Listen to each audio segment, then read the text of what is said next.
போன ஜூலை மாதம் பார்த்தீங்கன்னா எப்படா வரும்னு போன வருஷத்துலேருந்தே வெயிட் பண்ணி ஒரு வழியாக வந்து கரெக்டாக ஜூலை 2ஆம் தேதி ஜுராசிக் வேர்ல்டும், ஜூலை 11ஆம் தேதி நம்ம சூப்பர்மேனும், 24ஆம் தேதி ஃபேண்டாஸ்டிக் ஃபோரும் ஒரு வழியாக ரிலீஸ் ஆயிடுச்சு. இந்த 3 படக்கும் நீ எடுத்துட்டிங்கன்னா 3த்துக்குமே நல்ல ஒரு பெரிய எதிர்பார்ப்பு இருந்துச்சு. இந்த 3 படத்துக்குமே. ஏன்னா ஜுராசிக் வேர்ல்டு நீங்கள் எடுத்துட்டிங்கன்னா போன டொமினியன் படம் கொஞ்சம் அடி வாங்குச்சு. பட் வசூல் நல்லா பண்ணிருச்சு. பட் கொஞ்சம் கிரிட்டிக் வைஸ் அடி வாங்குச்சு. சூப்பர்மேன் அப்சல்யூட்லி உங்களுக்கே தெரியும் டிசி என்ன நிலமையில இருந்துச்சுன்னு. அந்த நிலமையிலேருந்து எப்படா வரப்போகிறாங்க அப்படின்ற அந்த எதிர்பார்ப்பு. அண்ட் மார்வலுக்கு அப்சல்யூட்லி எப்போவுமே படங்கள் இருக்கிற மாதிரி இது ஒரு எதிர்பார்ப்பு. அண்ட் இது ஃபேஸ் 6ஓட ஸ்டார்டிங்கு, இதுக்கப்புறம் பெருசாக படம் கிடையாது, அடுத்து டூம்ஸ்டே வரப்போகுது, அந்த ஒரு எதிர்பார்ப்பு. ஸோ இந்த மாதிரி பார்த்தீங்கன்னா அந்த ஒரு எதிர்பார்ப்பில் படம் வந்துட்டு இருந்துச்சு. பட் இந்த 3 படங்களும் என்னாச்சு, ரிசப்ஷன் எப்படி இருக்குது அப்படின்றத பார்த்தா அது கொஞ்சம் கான்ட்ராஸ்ட்டாக முன்ன பின்ன தாங்க இருந்துகிட்டு இருக்கு.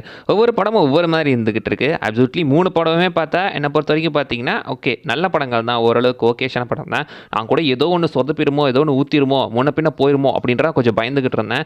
அதுவும் முக்கியமாக பார்த்தீங்கன்னா சூப்பர்மேனுக்கு தான் பயந்துட்டு இருந்தேன். பட் சூப்பர்மேன் நல்ல வழியாக ஜேம்ஸ் கன் பார்த்தீங்கன்னா அவர் மேலே இந்த நம்பிக்கையில் இப்படியே காப்பாற்றி விட்டார். இந்த படத்துக்கு இந்த ஹேட்டுக்கும் இதுக்கும் லைட்டாக கொஞ்சம் சறுக்கி இருந்தால் கூட செம்மையாக அடி வாங்கியிருக்கோம். பட் அந்த அளவுக்குலாம் பெருசாக போகாமல் மனுஷன் பார்த்தீங்கன்னா அந்த படத்தை நல்லாவே எடுத்து கொடுத்துட்ருக்காரு. அண்ட் இதே நீங்கள் மற்ற 2 படங்களும் எடுத்துக்கிட்டிங்கன்னா அதெல்லாம் வந்துட்டு ஓரளவுக்கு எப்படி சொல்கிறது, மார்வல் ஓரளவுக்கு சேஃப் ஜோனில் இருந்தாங்க. பட் இப்போ கொஞ்சம் அடி வாங்கிட்டு தான் இருக்காங்க. ஜுராசிக் வேர்ல்டு அப்சல்யூட்லி அதுக்கு தான் ஜென்ரல் ஆடியன்ஸ் அதிகம். ஸோ அதனால கொஞ்சம் ரிசப்ஷன் நல்லாவே வாங்கிட்டு இருக்கு. ஸோ இந்த 3 படங்களை பற்றி சொல்லணும்னா இந்த 3 படத்துக்கான அந்த டிஸ்கஷன் கொஞ்சம் இன்ட்ரெஸ்டிங்காக தாங்க இருக்குது. ஏன்னா ஆரம்பத்தில் இந்த ஒவ்வொன்றத்தோட பேக்ரவுண்டு பார்த்தா, இப்போ ரிசப்ஷன்ஸை பார்த்தா எல்லாமே கொஞ்சம் ஆச்சரியமாக தான் இருந்துகிட்டு இருக்கு. எப்படா 3மே நல்லா இருந்துச்சு அப்படின்ற ஒரு ஃபீல் இப்போ வரைக்குமே எனக்கு இருந்துகிட்டு இருக்கு. ஏன்னா வழக்கமாக இந்த மாதிரி ஏதாவது பெருசாக ஹைப் பண்ணி ஒரு 2-3 ஒட்டா வரும்போது எக்ஸ்பெக்டேஷன் வச்சுக்கோங்களேன். ஒன்று பயங்கரமாக இருக்கும், இன்னொன்று மொக்கையாக ஊற்றிடும், இல்லைனா 2மே மொக்கையாயிரும், இல்லைனா 2மே நல்லா இருக்கும். இந்த மாதிரி ஏதாச்சும் ஒன்று அதில் இந்த 2ம் நல்லா இருக்குது அப்படின்ற ஒரு ப்ராபபிலிட்டி இருக்குல்ல, அது ரொம்ப கம்மி. அது எப்பயாச்சும் தான் நடக்கும். ஆனால் இப்போ அது நடந்துருச்சு. உதாரணத்துக்கு போன வருஷமே நீங்கள் எடுத்துட்டிங்கன்னா 2024 மார்வலுக்கும் டிசிக்கும் ஒரே ஒரு படம் டெட்பூல் வூல்வரின் ஜோக்கர். எல்லாருக்கும் வந்துட்டு டெட்பூல் 2 பெருசாக போல, அதனால் இந்த படம் பெருசாக போகாது அப்படின்ற ஒரு சில பேச்சு இருந்தாலும் ஹியூக் ஜாக்மேன் வரப்போகிறாரு, மற்றவங்களாம் வரப்போகிறாங்க. இந்த மாதிரி பார்த்தீங்கன்னா இந்த வருஷத்தோட ஒரே மார்வல் படம்னு அதுக்கு நல்லா ஹைப் இருந்துச்சு. அதுக்கேற்ற மாதிரி ஒரு நல்ல மார்க்கெட்டிங் பண்ணாங்க. செம்ம மார்க்கெட்டிங் பண்ணி படத்தை எப்படியோ 1 பில்லியன் அடிக்க வச்சாங்க. இதே ஜோக்கர் 2 நீங்கள் எடுத்துட்டிங்கன்னா அதுக்கு பெருசாக மார்க்கெட்டிங் அப்படி இப்படின்ட்டுலாம் எதுவுமே கிடையாது. ஆனால் ரிலீஸ் ஆகிறதுக்கு முன்னாடியே படம் பார்த்தீங்கன்னா வந்துட்டு மியூசிக்கில் கிட்டத்தட்ட 10-15 பாட்டு இருக்குன்னெலாம் வேற கொளுத்தி போட்டாங்க. இந்த படத்துக்கு இருந்த ஒரே நல்ல விஷயம், அதுக்கு முன்னாடி பார்த்தீங்கன்னா ஜோக்கர் படம், அந்த படம் ஹிட் ஆனதுனால இந்த படமும் ஹிட் ஆகும் அப்படின்ற அந்த ஒரு நினைப்பு இருந்துட்டு இருந்தாங்க.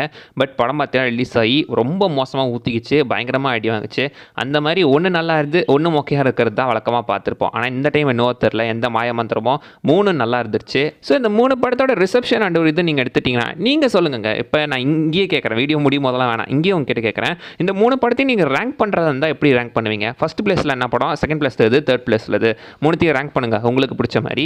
இப்போ எனக்கு பிடிச்ச மாதிரி என்னோட பர்சனல் ஒப்பீனியனுக்கு நான் ரேங்க் பண்ணேன் அப்படின்னு வச்சுக்கோங்களேன். ஃபஸ்ட்டு சூப்பர்மேனை வைப்பேன், ரெண்டாவது இடத்துல அப்சல்யூட்லி ஃபேண்டாஸ்டிக் ஃபோர் தான் வைப்பேன், 3வது இடத்துல தான் ஜுராசிக் பார்க்க வைப்பேன். அது ஏன் நான் போக போக சொல்கிறேன். ஏன்னா பார்த்தீங்கன்னா சூப்பர்மேன் மேலே அப்சல்யூட்லி எனக்கு ஒரு தனி எதிர்பார்ப்பு இருந்துச்சு. காரணம் ஜேம்ஸ் கன், டிசியோட ஆரம்பம், இதில் தான் டிசியோட எதிர்காலமே இருக்குது. அண்ட் இந்த புது சூப்பர்மேன் எப்படி இருக்க போகிறாரு அப்படின்ற அந்த ஒரு எதிர்பார்ப்புனால எனக்கு சூப்பர்மேன் மேலே பயங்கரமான எக்ஸ்பெக்டேஷன் இருந்துச்சு. அதுக்கேற்ற மாதிரி படமும் நல்லா இருந்துச்சு. என்ன அங்கங்கே பார்த்தீங்கன்னா அந்த எமோஷன் அப்போ மட்டும் லைட்டாக காமெடியை போட்டு இது பண்ணி விட்டாங்க. அதெல்லாம் தவிர்த்துட்டு பார்த்தா ஓவரால் பார்க்கும்போது ஓகே ஒரு நல்ல படம் தான். அண்ட் படம் பார்க்கும்போது கூட என்னடா இது ஃபஸ்ட்டு ஒரு பார்ட்டை கட் பண்ணி போட்டாங்களா, படத்தோட ஃபஸ்ட்டு ஒரு 1/2 மணி நேரத்தை கட் பண்ணி போட்டாங்களா, என்ன ஏதோ ஒன்று இடிக்கிற மாதிரி இருக்கே அப்படின்ற மாதிரி ஒரு ஃபீல் இருந்தாலும் போக போக படம் பார்த்தீங்கன்னா இப்படி அட்ஜஸ்ட் ஆயிடுச்சு. அதனாலேயே சூப்பர்மேன் வந்துட்டு நமக்கு நல்லாவே இருந்துச்சு. அடுத்து 2வது ஃபேண்டாஸ்டிக் ஃபோர் எடுத்துட்டிங்கன்னா வக்காலி தாண்டா மார்வல் அப்படின்னு சொல்கிற அளவுக்கு மார்வல் தன்னோட பழைய பேக் டு த ரூட்ஸ்க்கு போய் ஒரு நல்ல படத்தை மீட் எடுத்து கொடுத்துறாங்கன்னு சொல்லலாம். ஏன்டா பேக் டு த ரூட்ஸ் பழைய மார்வல் ஏன்டா அதை சொல்கிறாங்கன்னு கேட்டிங்கன்னா இந்த படத்தில் எந்த ஒரு வோக் அஜெண்டா, பாலிடிக்ஸு, ப்ராபகேண்டா அஜெண்டா, அந்த டாக்ஸிக் ஃபெமினிசம், கிரிஞ்சி காமெடி இந்த மாதிரி எதுவுமே இல்லாத ஒரு ப்ராப்பரான கரெக்டான ஒரு மார்வல் படம். அந்த வகையில் இந்த படத்தை நல்லாவே எடுத்து கொடுத்துருந்துருக்காங்க. அடுத்து 3வது ஜுராசிக் வேர்ல்டு. ஏன் கடைசியாக வச்சிருக்கிறேன்னா ஆக்சுவலி பார்த்தீங்கன்னா இந்த படத்தில் இந்த டீரெக்ஸை தான் நான் ரொம்ப எதிர்பார்த்தேன். ஆனால் அந்த டீரெக்ஸை தான் கொஞ்சம் மொக்க பண்ணிட்டாங்க. ஒழுங்காக அதை கண்ணிலேயே காட்டவே இல்லை, அங்கிட்டு இங்கிட்டு இருட்டிலே ஓட்டி விட்டாங்க. அண்ட் பார்த்தீங்கன்னா படம் ஓரளவுக்கு ஒரு நார்மல் எண்டிங்காக தான் முடிஞ்சு. இந்த படம் ஆஹா ஓஹோன்னு சொல்கிற அளவுக்கு ஒன்றும் இல்லை, நல்லா இல்லைன்னு சொல்கிற அளவுக்கு இல்லை, ரொம்ப ஒரு ஆவரேஜான படமாக போயிடுச்சு. ஒரு ஓகேஷான 10-11 படமாக தான் ஜுராசிக் வேர்ல்டு இருந்துகிட்ருக்கு. சரி, இது என்னோட ஒப்பீனியன். ஆக்சுவலி ஓவராலாக இந்த படங்கள் எப்பட்றா இருக்குது, ஓவராலாக படம் எப்பட்றா இருக்குது அப்படின்ற மாதிரி நீங்கள் பார்த்து என்ன ரேங்க் பண்ண சொன்னீங்கன்னா, ஐ மீன் ஒரு மூவியாக இது 3 எப்படி இருக்குது, ஒரு சினிமாவாக இது 3 எப்படி இருக்குது, இது 3த்தையும் ரேங்க் பண்ணுறா அப்படின்னு கேட்டால் கண்டிப்பாக ஃபஸ்ட் பிளேஸில் நான் ஃபண்டாஸ்டிக் ஃபோர் தான் வைப்பேன். ஏன்னா ஒரு படம் வயசாகவும் சரி, மார்வலோட இது வயசாகவும் சரி, ஒரு நல்ல படம், ப்ராப்பரான ஒரு படம், ப்ராப்பரான சினிமா இது. சூப்பர்மேன் நீங்கள் எடுத்துட்டிங்கன்னா அதுவும் வந்துட்டு ஓகேஷ் தான். பட் அங்கங்கே நெகட்டிவ்ஸ் வந்துட்டு கம்பேர் பண்ணும்போது ஃபண்டாஸ்டிக் ஃபோரோட சூப்பர்மேனில் கொஞ்சம் கூட இருக்கிறதுனால அதனால தான் சூப்பர்மேனை 2வது பிளேஸ் வச்சிருக்கேன். ஓவராலாக சினிமாவை பார்க்கும்போதுங்க யாரும் இப்போ காண்டா வேணாம். ஓவராலாக பார்க்கும்போது இப்படி தான் பார்த்தீங்கன்னா படங்களோட ரேங்கிங் இருக்கும். டொமேட்டோ மீட்டரில் கூட அப்படி தான் இருந்துட்டு இருக்கு. ஆக்சுவலி டொமேட்டோ மீட்டரில் கூட எடுத்துட்டிங்கன்னா சூப்பர்மேனோட ஃபென்டாஸ்டிக் ஃபோர் கொஞ்சம் கூடயே ஸ்கோர் வாங்கியிருக்கு. அதுலேயே யோசிச்சோம் ஒருவேளை இது ரொம்ப நல்லா இருக்கும் போலே அப்படின்னு மாதிரி நல்லாவே இருந்துச்சு. அப்படியே பார்த்தீங்கன்னா ஜுராசிக் வேர்ல்ட் அப்சல்யூட்லி உங்களுக்கே தெரியும் ரிசல்ட் என்னன்னு, அப்படியே 3வது பிளேஸ்க்கு வந்துடும். ஸோ கரெக்டாக ஒரு சினிமா வைஸ் ஆர்டர் பண்ணால் ஃபஸ்ட் பிளேஸில் ஃபென்டாஸ்டிக் ஃபோரும், செகண்ட் பிளேஸில் சூப்பர்மேனும், 3rd பிளேஸில் ஜுராசிக் வேர்ல்டு வரும். ஆனால் அப்படியே இந்த படத்தை நீங்கள் பார்த்தீங்கன்னா வசூல் ரீதியாக ரிசப்ஷன் வைஸ் பார்த்தீங்கன்னா இந்த மாதிரி இருந்துட்டு இருக்கு ஆடியன்ஸோட அந்த ஒரு கிரிட்டிக்ஸை பொறுத்து. பட் அப்படியே பாக்ஸ் ஆஃபீஸ் வைஸ் நீங்கள் எடுத்துக்கிட்டிங்கன்னா அப்படியே உல்ட்டாவாக இருந்துகிட்டு இருக்கு. லைக் பார்த்தீங்கன்னா ஃபஸ்ட்டு பிளேஸில் எனக்கு தெரிஞ்சு பாக்ஸ் ஆஃபீஸ் பார்த்தீங்கன்னா அப்படியே உல்ட்டாவா ஃபர்ஸ்ட் பிளேஸில் ஜுராசிக் வேர்ல்டும், 2வது பிளேஸில் சூப்பர்மேனும், 3வது பிளேஸில் ஃபென்டாஸ்டிக் ஃபோர் வந்துச்சு. சூப்பர்மேன் அப்படியே தான் இருந்துட்டு இருக்காரு, அவருக்கு எந்த பிரச்சனையும் இல்லை. ஃபென்டாஸ்டிக் ஃபோர் கொஞ்சம் இதாக தான் இருக்குங்க. ஏன்னா ஜுராசிக் வேர்ல்ட் நீங்கள் எடுத்துட்டிங்கன்னா ஜுராசிக் வேர்ல்டு வந்து இப்போ கரண்ட்டாக 760 மில்லியன் கலெக்ட் பண்ணியிருந்திருக்கான். 720 மில்லியன் பட்ஜெட்டே பார்த்தீங்கன்னா 180லேருந்து 225 தான் சொல்கிறாங்க. அப்படி பார்த்தா இது உண்மையிலேயே பெரிய ப்ராஃபிட். ஜுராசிக் வேர்ல்டு டொமினியனா 1 பில்லியன் அடிக்கும் போது இதெல்லாம் சாதாரணம் தான். அண்ட் அடுத்து சூப்பர்மேன் பார்த்தீங்கன்னா இப்போ வந்துட்டு கரண்ட்டாக 550 மில்லியன் கலெக்ட் பண்ணியிருந்திருக்கு. ஆக்சுவலி 500 மில்லியன் கலெக்ட் பண்ணணும்னு நினச்சிட்டு இருந்தாங்க. அதை தாண்டி கூடவே 50 மில்லியன் கலெக்ட் பண்ணியிருக்கு. ஆகஸ்ட் 5 ஓடிடி ரிலீஸ் ஆகுது போதுன்னு வேற ஒரு நியூஸ் போயிட்டு இருக்கு. ஒரு மாதம் தான் அது, 1 மாதத்துக்கு 1 மாதம் தாங்க ஆகும். அப்படி பார்த்தா 1 மாதத்துக்குள்ளேயே ஓடிடியில் ரிலீஸ் பண்ணுறாங்க. அண்ட் இன்னொரு 2 வாரம் இருக்குது. இன்னொரு 2 வாரம் ரன் ஆனால் பாசிபிளி ஒரு 50 மில்லியனை கலெக்ட் பண்ணுறதுக்கான வாய்ப்புகள் இருக்குது. படத்தோட பட்ஜெட் 225 மில்லியன் தான். அண்ட் ஃபென்டாஸ்டிக் ஃபோர் அப்படி நீங்கள் எடுத்துட்டிங்கன்னா அதோட பட்ஜெட் கூட ஐ திங்க் 200 மில்லியன் தான் நினைக்கிறேன். அவ்வளோதான் இருந்துட்டு இருந்துச்சு.